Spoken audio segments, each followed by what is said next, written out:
But one of the things that I told you was that there were going to be shootings in schoolyards, in schools, in shopping malls, in McDonald's, in fast food restaurants, all over the country, and these would continue until guns were so demonized that the American people gave them up willingly. Well, all these things came to pass. But we're still not willing to give up our guns, and this has them in a quandary, which means something terrible is about to happen. And I told you that all of these people, whether they were adults or children or whatever, would be current or ex-mental patients on some kind of psychotropic drug or antidepressant drug, such as Prozac, that they would claim to hear voices in their head, and that they would either try to attempt suicide, or if they were caught in the act of trying to attempt suicide and weren't able to do it, they would try to provoke law enforcement or whoever to kill them. Well, most of them have succeeded in committing suicide. Some of them were captured before they could actually do it. Tonight I'm going to tell you the story of one young man, a child actually. His name is Kipling Kinkle.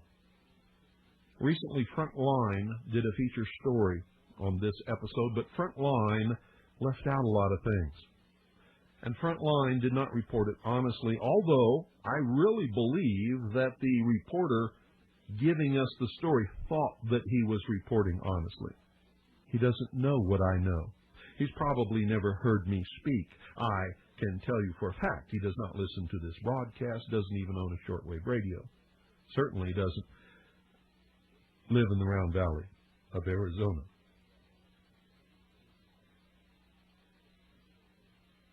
Kip Kinkle was the son of teachers. His mother and father were both teachers, pretty famous teachers, actually. Bill and Faith Kinkle, who lived in a place called Shangri-La right outside of Eugene, Oregon.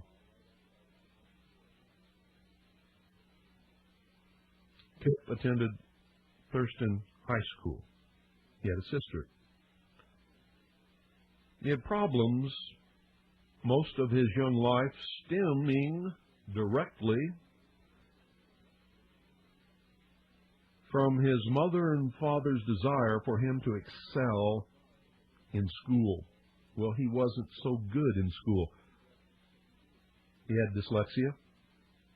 Took him a long time to learn to read, no matter how hard he tried. He was not particularly athletic, but his father was. So was his sister and his mother. I mean, they all excelled except for him, and so he was always being put down by just about everybody. They'll tell you that they never did that, but that's baloney, and you all know it. Anybody who ever was reared in a family like that, you know what happens to somebody that doesn't fit in. No matter how much you love them, they just get criticized to death until they feel that they don't belong.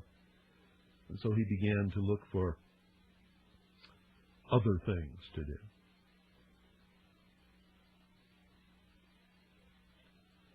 And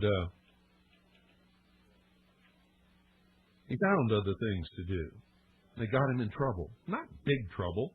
Most of the things that Kip Kinkle got in trouble for and was just thoroughly demoralized over were things that in my youth nobody would have even thought about. And in fact, me and many people I knew did some of the things that Kipling Kinkle did, and it was no big deal. See, when I was a boy, when you have conflicts with other students and you get pushed into a corner and the only way out is to have a fist fight with the bully, we didn't get in trouble. In fact, if I went home and told my dad I was in a fist fight with the school bully, the first thing he would ask me is, who won? And if I said the bully won, then I was in trouble with my dad. Nowadays, you get in a fist fight at school, that's big trouble, and it goes on your record, and you can get suspended, and all kinds of things that never happened to us when we were young. You see, these people who run the world now, and who run the schools now, and who run society now, and run communities now, think that they're going to eliminate human nature. And they're not going to do it. And these things are going to continue. All they're doing is ruining people's lives. Well, they made a big mistake. Instead of working this out and just letting Kipling be Kipling, and stop trying to make him excel at things that he obviously was not very good at. Some people are not good at athletics. His father actually forced him to go out for the football team at Thurston High School. This is high school football, ladies and gentlemen. Kipling Kinkle weighed 120 pounds. I played football in high school. And I can tell you right now, anybody who weighs 120 pounds and gets out on a football field in any high school football game is committing suicide. But yet he had to do it to please his father and please the coach. And he wasn't very good at football, and he got creamed continually. This is the kind of things that he was put through. And so he hated his father. He never admitted it. Even after he killed his father, he claimed that he loved him. And I'm telling you right now, Kipling Kinkle hated his father. He wasn't going to admit it because that's not something you admit. They sent him to a psychologist, Dr. Jeffrey Hicks, who owned guns, Glocks in particular, and talked about guns and went through hypnotherapy sessions with young Kip. And had his family doctor prescribe Prozac for him to take.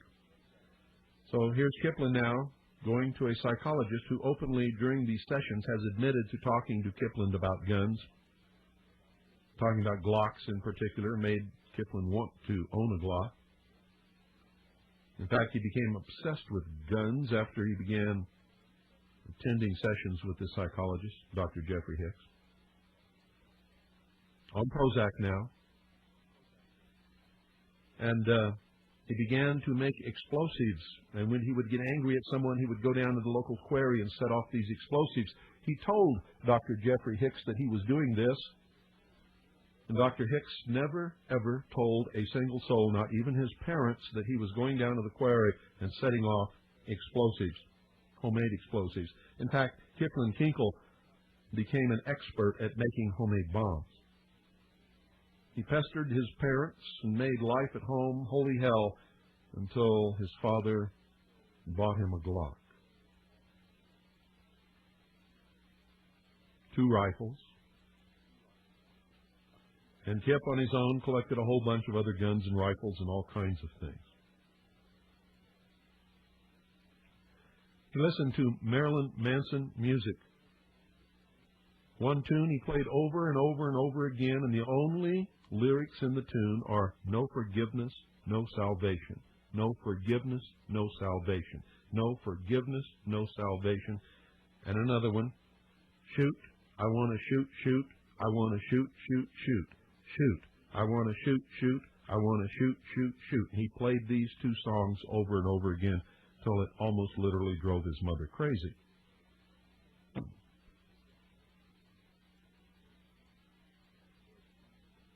Was under the influence of some very powerful forces, one of which was brainwashing.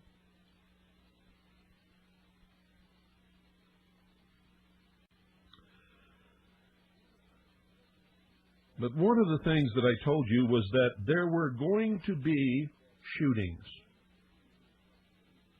in schoolyards, in schools, in shopping malls, in McDonald's, in fast food restaurants, all over the country, and these would continue and told guns were so demonized that the American people gave them up willingly. Well, all these things came to pass. But we're still not willing to give up our guns, and this has them in a quandary, which means something terrible is about to happen. And I told you that all of these people, whether they were adults or children or whatever, would be current or ex-mental patients on some kind of psychotropic drug or antidepressant drug, such as Prozac, that they would claim to hear voices in their head, and that they would either try to attempt suicide, or if they were caught in the act of trying to attempt suicide and weren't able to do it, they would try to provoke law enforcement or whoever to kill them.